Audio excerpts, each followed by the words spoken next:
매일매일 기적을 경험하면서 사는데 오늘도 그런 기적을 경험을 했습니다. 예배를 준비하기 예배 시간 전에 제 자리에 앉아 있으면 성가대 연습하는 거 방 바로 앞에 있기 때문에 다 들리는데 오늘은 안 될 것 같은데 오늘은 대형 사고 칠 것 같은데 이대로 올라가면 안 될 것 같은데 근데 막상 여기에서 하면 멀쩡하셔요. 아주 은혜스럽고 우렁차고 성령의 충만함이 막 있고 그래요. 그래서 아니 이게 무슨 기적일까? 왜 거기하고 여기는 그렇게 다를까? 아직도 잘 이해가 안 돼요. 최선을 다해 주셔서 감사하고요. 앞으로도 수많은 기적을 기대하며 오늘 은혜 많이 받았습니다. 오늘 성령 강림 주일입니다. 교회에서 지키는 큰 절기들이 있습니다. 뭐 있죠? 네? 맥주. 왜 처음부터 김을 빼십니까? 맥주 감사 주일도 이제 큰 절기이기는 하지만 진짜 큰 절기들이 있죠. 4개 꼽으면 성탄절, 부활절, 추수감사절. 그렇죠. 그러니까 주방에서 봉사하시는 순서대로 하시면 되는 거예요. 추수감사절. 그리고 하나를 더 꼽자면 맥주감사절이 아니고 이 성령 강림주일로 볼 수 있습니다. 왜냐하면은 하나님이 이 땅에 오심에 관련된 그 주일이잖아요. 대개. 그리고 또 추수감사절은 하나님께서 우리에게 주신 풍성한 복에 대해서. 근데 사실 3개의 절기는 성탄절은 성탄절 준비가 딱 이렇게 우리가 알고 있는 준비가 있고, 부활절도 마찬가지고, 추수감사절도 뭐 열심히 그렇게 하는데, 성령 강림 주일은 그런갑다 하고 이제 넘어가고, 교회에서 뭐 앞으로도 한 100년간은 이 찬양을 계속 할 거예요. 계속 이 찬양 하고, 그래서 넘어가는데, 사실 비중으로 따지면은 성령 강림 주일의 중요성, 물론 모든 게 다 중요하고 감사하지만 굉장히 커요. 왜냐하면은 지금도 앞으로 미래에도 현실적으로 가장 근접하게 느끼는 은혜가 성령 충만의 은혜이기 때문에 그렇습니다. 그러니까 오늘 본문의 말씀 보면 예수님께서 걱정이 되신 겁니다. 왜냐하면 오늘 1절에도 나왔습니다만 너희들이 실족할까 봐 걱정된다고, 시험 들까 봐 걱정된다고 말씀하셔요. 그러니까 실족이라는 말이 배교를 뜻하는 거예요. 신앙생활을 하다가 이제 그만두는 거죠. 그런 것, 신앙을 버리게 될까 봐 걱정이 된다고 하셔요. 실제로 그 고난이나 핍박 때문에 실족하는 사람들이 많이 있었고, 예수님의 제자인 베드로도 아주 보기 좋게 무너졌죠. 그래서 가장 예수님을 사랑한다고 앞서서 외치고 또 강직한 성품의 소유자였고, 다시 말해 12명의 제자들이 다 도망가도 제일 끝까지 남을 것 같았던 베드로가 제일 먼저 부인을 했으니까, 물론 이제 가룟 유다는 빼고 제일 먼저 예수님을 부정했는데, 예수님이 싫어서 부정한 게 아니라 사랑하지만 무서워서 부정한 거거든요. 죽을까 봐. 그런 일이 있었고, 그런 앞날을 내다보시면서 예수님께서 너희들이 실족할까 봐 걱정돼서 내가 오늘 너희들에게 이런 얘기를 해주고 싶어라고 하신 이제 말씀 중에 성령에 관한 말씀이 오늘 있는 겁니다. 사람들이, 예수님이 이렇게 말씀하셔요. 사람들이 너희를 출교할 거고요, 또 너희를 죽이는 자들이 있을 건데, 황당하게도 너희가 죽는 이유가 하나님 때문에 죽는 거다, 이렇게 얘기할 거래요.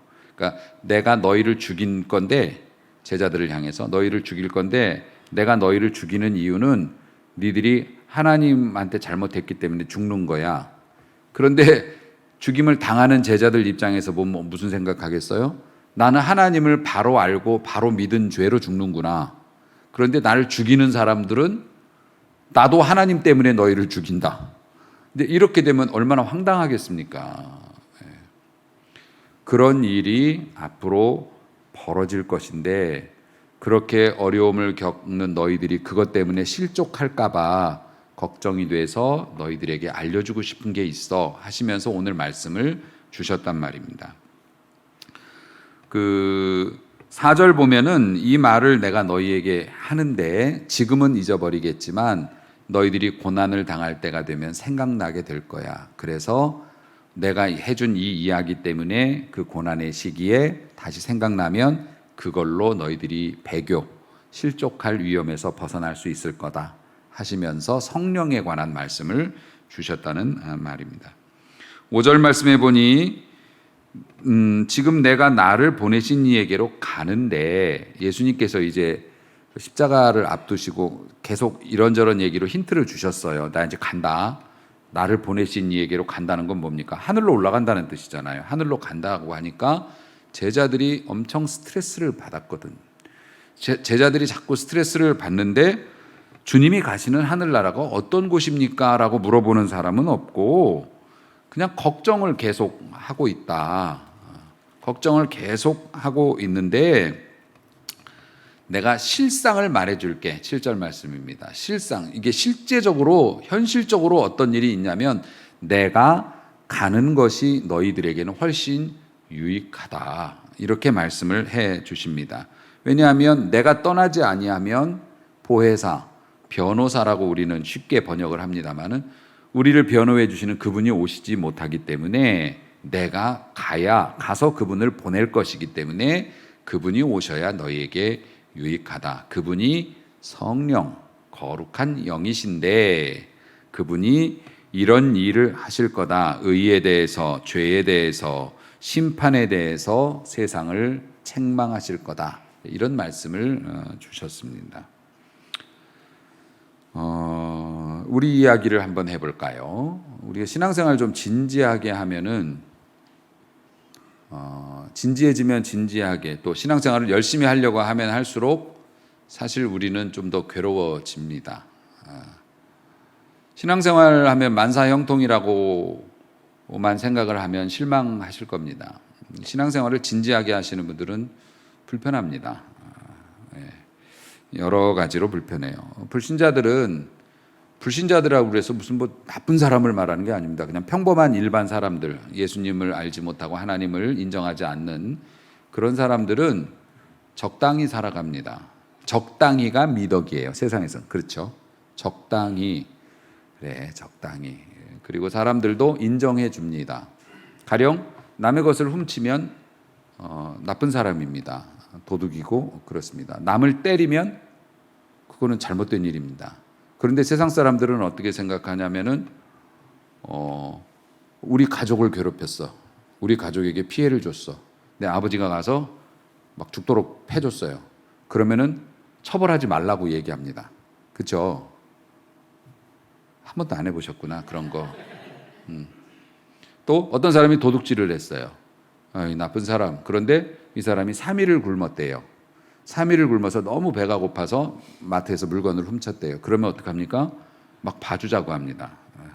그러니까 세상 사람들은 적당히 너무 이렇게 흙과 백으로 막 적당히가 미덕인데 신앙세계에서는 적당히가 독이에요.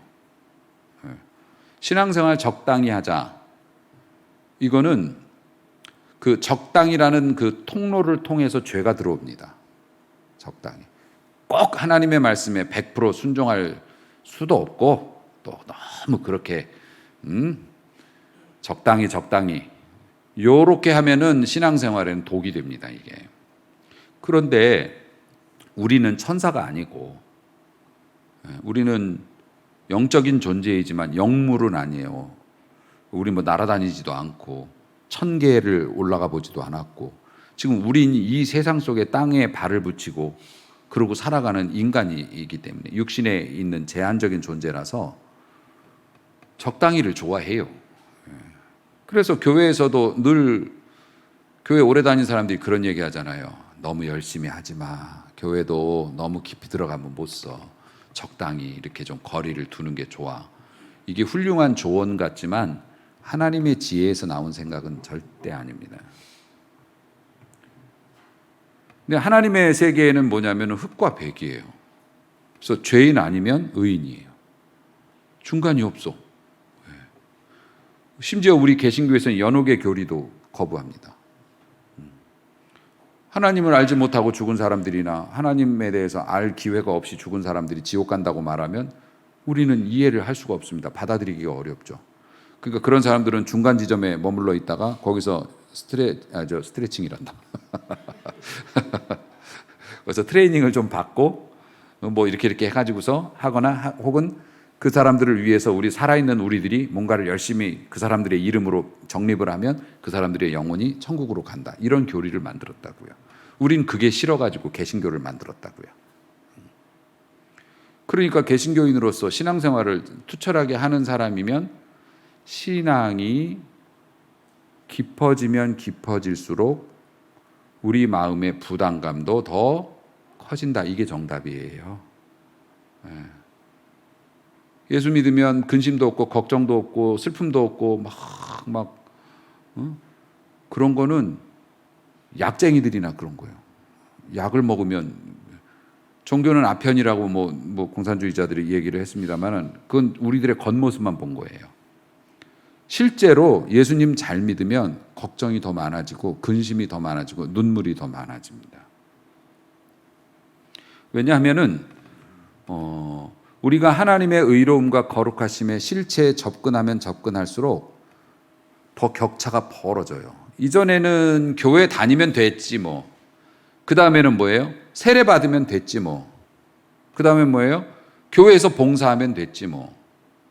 직분 있으면 됐지 뭐. 이러는데 하나님 앞에 기도하고 하나님과 교제하면서 이렇게 영적인 교류로 영적인 눈이 밝아지면 밝아질수록 오히려 어렸을 적엔 따사로운 햇님 뭐 이랬지만 과학을 알고 난 뒤로부터는 그 태양의 무시무시함과 공포, 태양과 우리 사이의 그 거리감, 그 덩치의 비교, 옛날에는 뭐 햇님 달림하면서 놀았는데 그 태양이 얼마나 무서운 존재라는 걸 알게 되고 경외감을 느끼는 것처럼 하나님에 대한 존재를 알면 알수록 더 내 자신이 초라해 보여서 유명한 사도 바울의 고백이 있지 않습니까?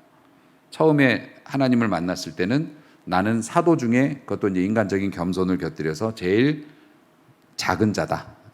이 정도로 자기를 소개했지만 그가 순교하기 직전 신앙이 가장 깊이 들어가고 무르익었을 때는 나는 천하의 때려 죽여도 시원찮을 놈이라고 그랬습니다.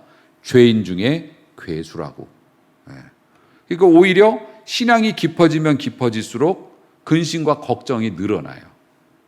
한숨과 눈물이 늘어납니다. 내 자신을 봐도 그렇고 그전에는 내 자식들이나 주변 사람들을 봐도 뭐 저렇게 살면 되는 거지 뭐 했는데 적당히 뭐 그만하면 됐지 했는데 하나님에 대해서 알아가면 알아갈수록 그들이 하나님과 멀어졌을 때 겪을 그런 어려움들이 실제로 느껴지고 하나님을 믿지 않는 형제들이 지옥에서 고통당할 그런 것들이 너무 막 실감나게 느껴지니까 마음이 편하질 않아요.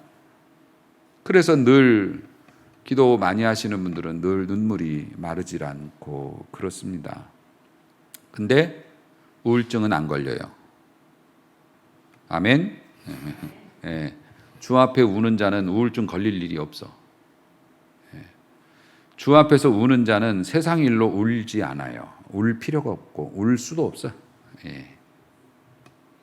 그러므로 우리 사랑하는 성도 여러분, 주 앞에서 많이 눈물 흘리시고 세상 일에서 담대히 승리하는 여러분 되시길 주의 이름으로 축복합니다.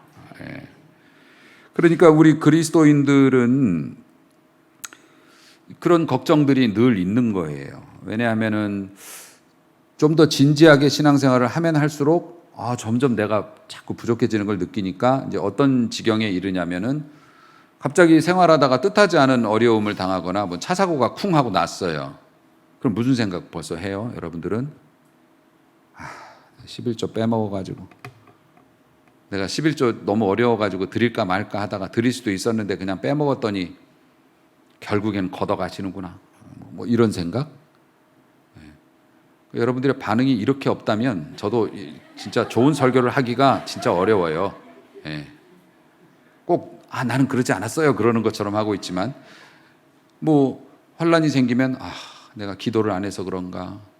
내가 교회를 열심히 안 나가서 그런가? 이런 생각이 들어가지고 또 안 하던 헌금도 하고 또 막 교회도 막 열심히 나와가지고 막 아침에 앉아 있고 평소에는 하지도 않으면서 왜 우린 새벽 예배 안 하냐고 막 그런 거 막 물어보고 막 그럽니다. 근데 조금 지나면 다시 원위치 되죠. 착하고 순진한 사람들입니다. 저는 그런 여러분이 좋습니다. 사람 다 똑같아요.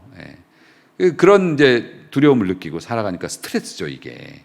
혹시 내가 잘못하면 하나님이 날 때리시지 않을까? 지금 겪는 어려움이 혹시 내가 무슨 죄를 지었기 때문에 그거에 대한 벌이 아닐까? 이런 것 때문에 노심초사해요.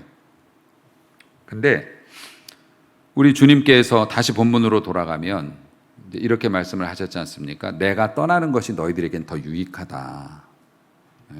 그 말씀을 하신 이유가 뭐냐면은 성령님은 하나님의 삼위, 성부, 성자, 성령 삼위의 한 분으로서 창조시대 이전부터 원래 하나님이셨죠. 그러니까 예수님, 성령님, 하나님은 태초부터 같이 계신 분이시고 한 분이시고 또 세 분으로 나타나시고 이렇게 같이 계신 분이었고요. 구약 성경에서도 성자 예수님이 천사의 모습이나 인간의 모습으로 이 땅에 오셨던 것을 아브라함 같은 경우에도 뵌 적도 있고 그렇습니다. 또 성령님께서도 이 땅에 나타나셔서 구약 성경에 흔히 쓰이는 말 중에 뭐냐면 여호와의 신에 감동하여 삼손 같은 사람들, 또 위대한 사사들이 여호와의 신에 감동이 돼가지고서 떨쳐 일어나서 뭐 활약을 펼쳤다. 그게 이제 성령님께서 감동을 주신 거예요. 그래서 나라를 다스리는 사람이나 아니면 역사의 중요한 고비고비나 귀하게 들어 쓰시는 그런 사람들에게 개별적으로 한시적으로 역사를 하셨어요. 역사를 하셔서 성령께서 그들에게 새로운 삶을 살도록 귀한 일을 하도록 힘을 주셨는데 예수님께서 말씀해 내가 가서 그분이 오는 게 너희에게 유익이라는 게 뭐냐면 여러분 아시죠? 오순절 성령 강림 사건. 예수님께서 승천하시면서 이런 말씀을 하셔요. 너희들은 예루살렘을 떠나지 말고 내가 가서 그분을 보낼 테니까 그분이 오시는 것을 기다리면서 기도하면서 기다리라. 그래서 제자들을 포함해서 120명의 사람들이 마가가 제공한 마가가 부자거든요. 다락방, 그러니까 옥탑방 같이 생긴 뭐 그런 방이겠죠. 그런 데서 모여서 기도하고 있었단 말입니다. 기도하는 도중에 성령님께서 임하시는데 우리가 뭐 그 내용들은 여러 번 들어서 알겠지만 마치 비둘기가 임하는 것처럼 그 비둘기라는 게 그 전철역 같은 데서 비둘기들이 수백 마리가 있는데 확 삼으면 비둘기들이 확 하늘을 덮는 것처럼 그렇게 막 불 같은 소리와 함께 막 불길 같은 그런 것들이 각 사람의 머리 위에 임하고 이 사람들이 각기 다른 나라의 말로 기도를 하는 방언들이 터지고 와 그래가지고서 그거를 본받아서 기도원에서 막 통성기도 시키면 목사님들이 막 이런 소리 입으로 내주고 불 받아라 막 그러면 막 뒤집어지죠. 그리고 나와서 식당에서 새치기 하고 뭐 이제 그런 거. 그러니까 우리는 그렇게 이제 표면적으로 봤는데 그게 왜 중요한 거냐면은 성령님이 하시는 사역이 이제는 예수 그리스도를 구주로 고백하고 그의 피를 의지하는 자에게는 지구상 어디에 있든지 성령님께서 임재하셔서 함께 하신다. 아멘. 그러니까 우리 같은 일반인 사람들, 사사나 선지자들이 아니어도 이제는 예수 그리스도를 구주로 고백하고 그의 피를 의지하는 자들에게는 성령님이 개별적으로 다 오셔서 내 주, 우리 속 안에 거주하신다는 거예요. 아멘. 그리고 그 성령님이 떠나지 아니하신다. 여러분이 교회 다니다가 실족해가지고 교회 안 다니고 5년, 10년 교회 안 다니고 안 믿는 사람처럼 그러고 댕겨도 그 안에 성령님이 계신다 안 계신다? 여러분이 진짜로 구원받은 사람이라면 성령님이 계신다. 그러면은 무슨 죄를 범하는 거요?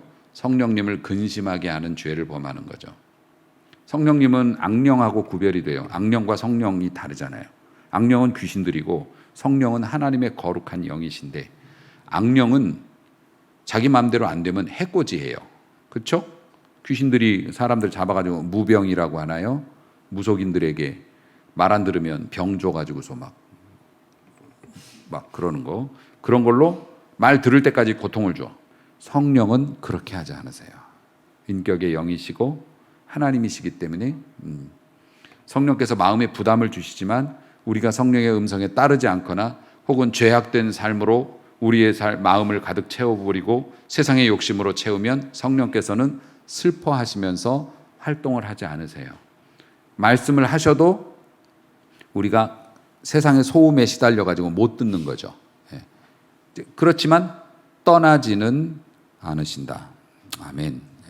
그러니까 우리 각 사람에게 임한 첫 번째 징표가 오순절 성령 강림 그 역사이기 때문에 오늘도 우리는 이것을 절기로 만들어서 기념하고 지키고 배우고 있는 것이다. 그렇기 때문에 사랑하는 성도 여러분, 예수님께서 이 땅에 계실 때는 육체의 한계 속에 머물러 계실 수밖에 없지 않습니까? 왜냐하면 예수님이 이 땅에 오셔서 인간이 되신 것은 전제가 있었어요. 완전한 인간 그리고 완전한 신 두 가지를 만족시켜야 해요. 완전한 인간이라고 한다면 인간이 느끼는 모든 감정을 다 가지고 있고 인간이 하는 모든 것들을 똑같이 인간의 연약함 속에 갇혀 있는 겁니다. 심지어는 예수님도 공포를 느끼셨고 그래서 십자가에 달리시기 전에 피할 수 있는 방법까지 하나님 앞에 아뢰일 정도로 그런 인간적인 한계 속에 머물러 계셨어야 했어요. 완전한 인간이어야 대속이 되는 거기 때문에. 예수님이 화장실 가셨을까요? 안 가셨을까요? 봤어요? 봤냐고. 네. 어찌 그리 자신 있게. 근데 예수님이 시장하다고 먹을 거 달라고 하신 것은 있었어요. 십자가에서 목마르다고 하신 것도 있으셨어요. 그렇기 때문에 당연히 인간으로서의 모든 노여움과 두려움과 기쁨과 또 인간의 신체적인 모든 것들이 다 정상으로 작동하셨죠. 그래야지 인간을 대속할 수 있었기 때문에. 그러니까 예수님이 그러기 때문에 이스라엘 밖으로 나가신 적도 없어요. 해외여행 가신 적도 없었고 예수님이 순간이동하신 적도 없었습니다. 그러니까 부활하신 이후에는 순간이동하셨어요.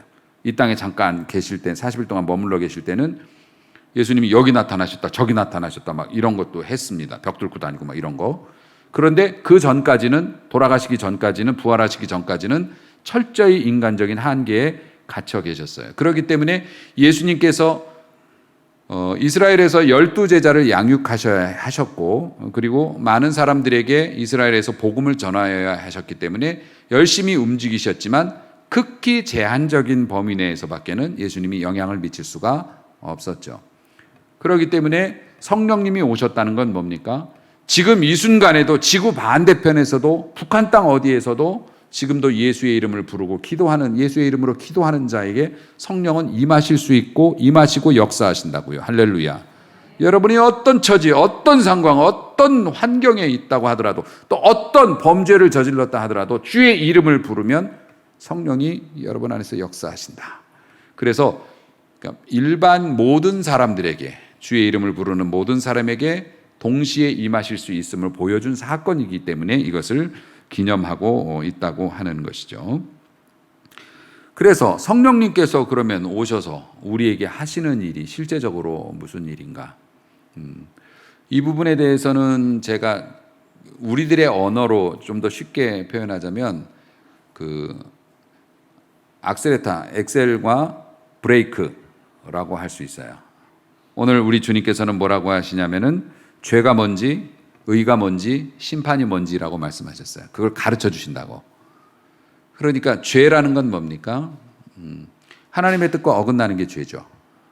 그전에는 무심코 했던 일도 하나님 앞에서 성령께서 비비비비비 해가지고 이거는 죄다 가르쳐 주신다는 거예요.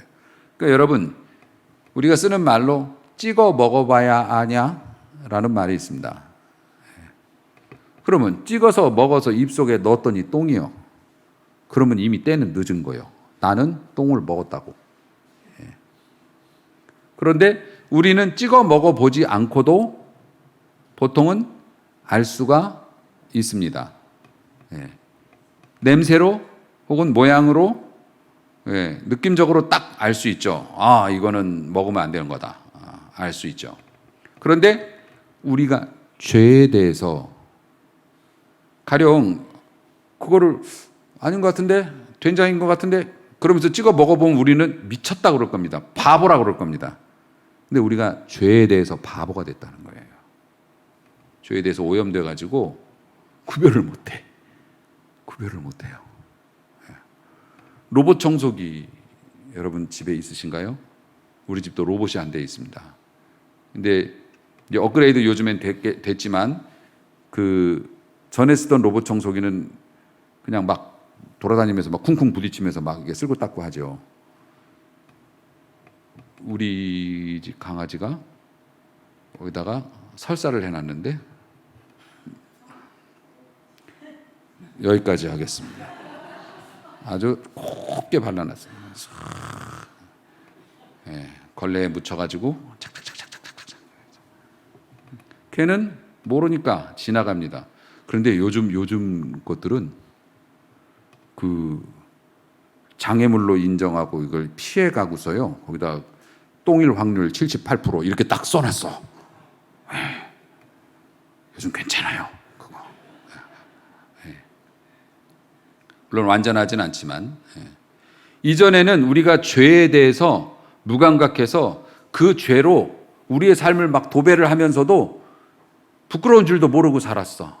그게 세상 살아가는 원칙이고 그게 세상 잘 사는 거라고 생각해서 부끄러움도 몰랐어요. 그런데 이제는 성령님께서 우리에게 임하셔서 그거 아니야 라고 가르쳐 주셔요. 그거 아니야. 그래서 우리의 인생에서 브레이크를 밟을 수 있게 됐습니다. 브레이크를 밟을 수 있게 됐어요. 아닌 것에 대해서 멈추거나 피해갈 수 있게 됐어요. 그래서 예수님 잘 믿는 사람들이 사업도 잘하는 이유가 거기에 있는 거예요. 사단이 얼마나 교묘한 말로 속입니까? 장로님들 기억나시죠? 안수 집사님이실 때 우리 교회 땅을 놓고 여러 사람들이 와서 땅 팔아주겠다고 얼마나 그 사기꾼들이 많이 막 해가지고 어떤 분은 정말로 막 우리 사무실까지 다 데리고 갔잖아, 우리들을.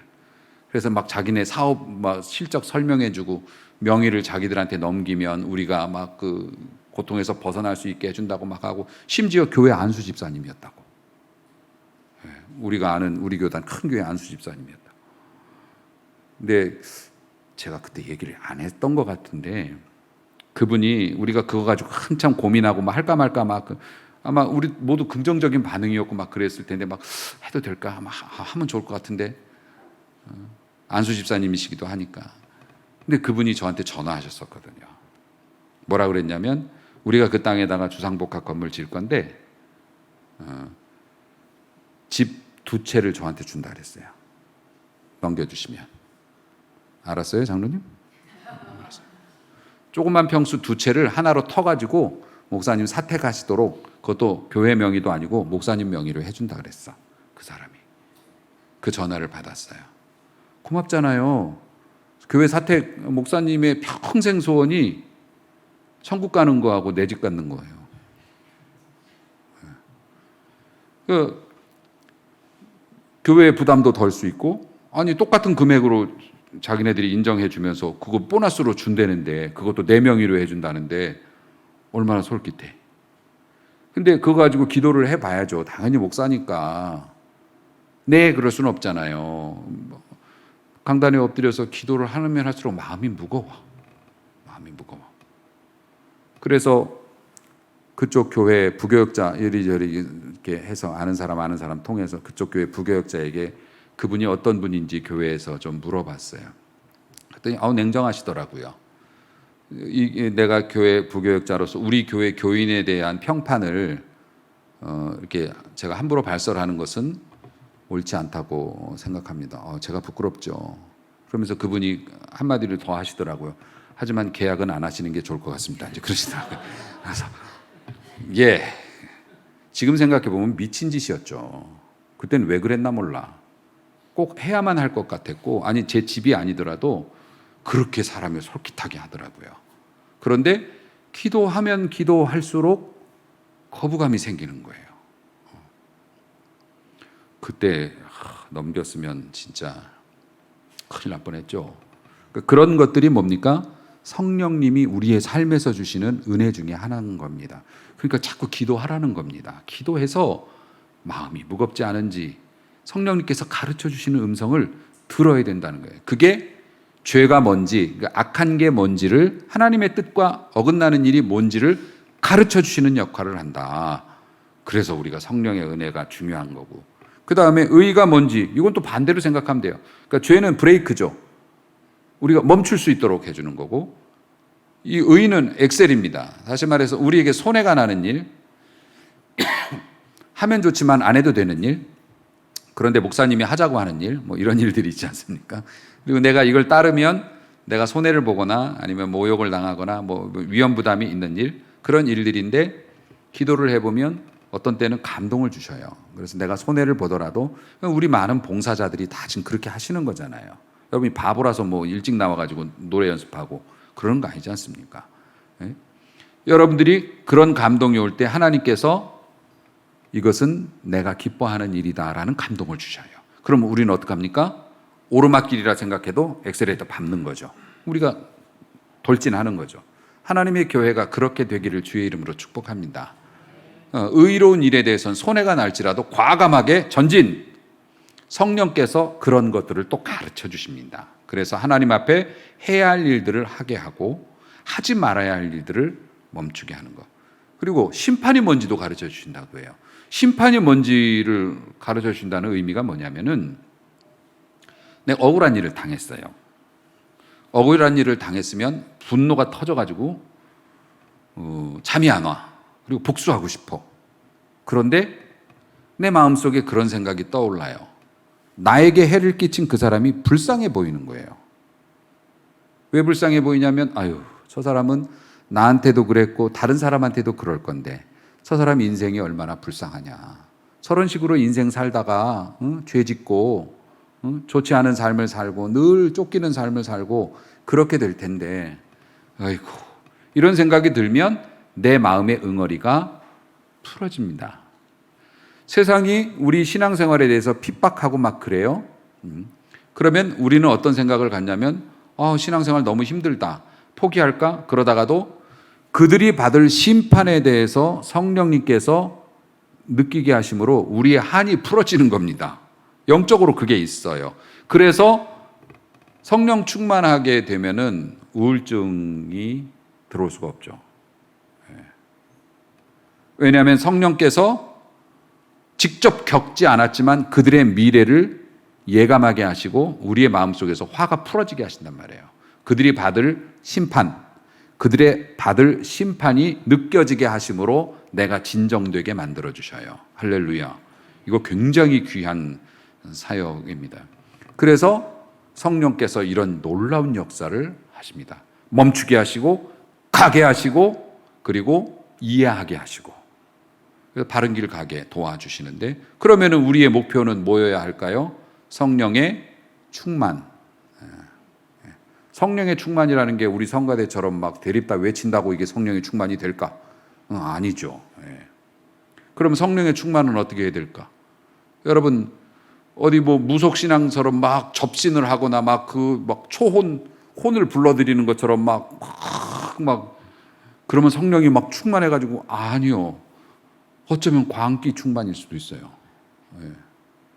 성령은 거룩한 영입니다.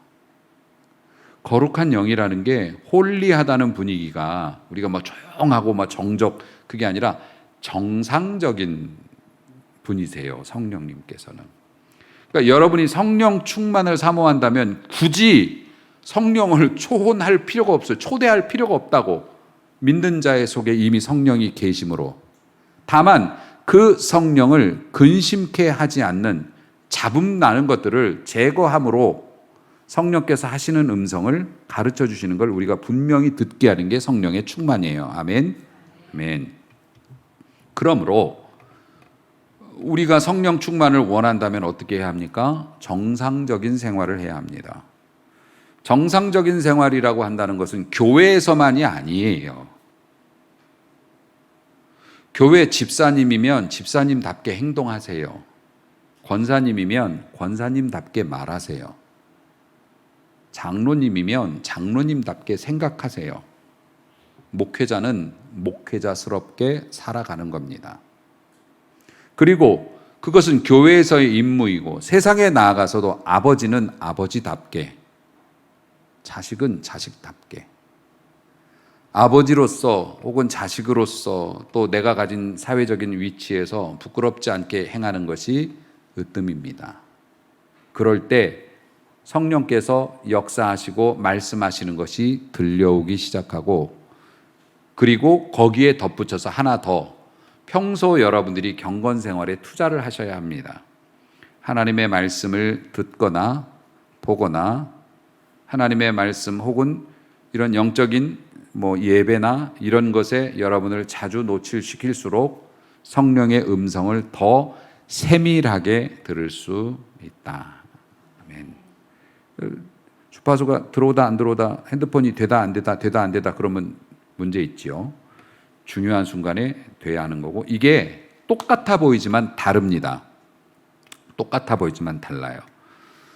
예전에 제가 이렇게 하면 시간이 너무 길어지는데, 그래도 할 거 알잖아요, 여러분들은. 제가 오토바이를 이렇게 수리하면서 거기에 이게 큰 소리가 나는 장비를 이렇게 달고 배터리 연결을 했는데, 분명히 배터리에다 대면 소리가 우렁차게 내는데 제가 선을 연결해서 이렇게 장착해서 하면 소리가 반도 안 나요. 끝내 그거를 해결을 못해서 못 달았어요. 근데 제가 멍청했더라고요. 기술자였는데도 멍청해서, 전기에 대해서 무식해서 그랬던 거예요. 여러분, 자동차 이렇게 열어보면 배터리 있고, 배터리 연결된 선이 되게 굵죠. 쓸데없이 굵어요. 그냥 선만 연결하면 전기는 되는 거 아니야? 쓸데없이 굵어요. 근데 쓸데없이 굵은 게 아니에요. 스타트 모터 있지 않습니까? 스타트 모터 열면 이게 시동 걸면 시간 그런 모터 있지 않습니까? 그게 순간적으로 엄청난 에너지가 들어가야 큰 힘을 내서 식어 있는 엔진을 돌려줍니다. 그런데 그러려면 어떻게 되냐면 배터리에 있는 전기가 짧은 순간에 대량으로 이동을 해야 돼요. 그런데 이게 수도 파이프하고 똑같아요. 수도 파이프가 가늘면 물이 많이 못 가지 않습니까? 굵으면 한꺼번에 많이 가고. 전기도 똑같아요.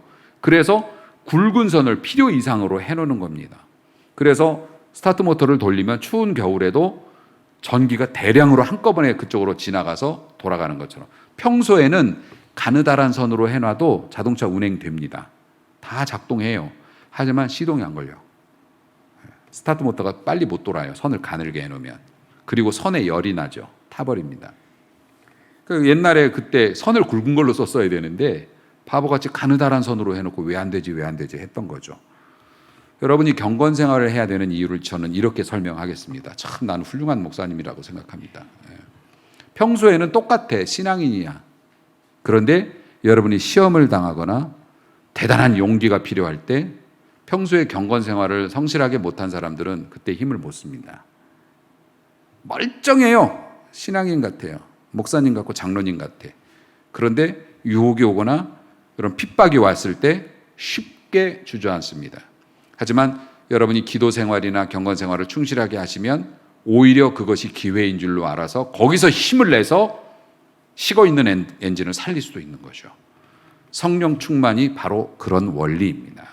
그러므로 우리가 경건 생활도 열심히 하고 또 성령께서 하시는 음성을 듣기 위해서 우리의 삶을 단정하게 할 필요가 있는 것이겠죠. 성령께서 우리에게 오시고 또 그 성령을 예수님이 가서 보내주신다고 했는데 그 은혜에 감사하시기를 바라고, 오늘도 여러분 속에 계신 성령께서 하시는 말씀을 잘 들어서 잘 브레이크 밟고, 그리고 엑셀 잘 밟아서 안전운행하시고요. 그리고 여러분의 삶의 자동차에 실려있는 수많은 하나님의 축복과 또 소중한 사람들 다 내 삶에 실려있는 거잖아요. 안전운행하셔서 좋은 곳에 나누어주고 베풀면서 쓸모있게 살아가는 성령 충만한 성도 되시기를 주의 이름으로 축복합니다. 기도하시겠습니다.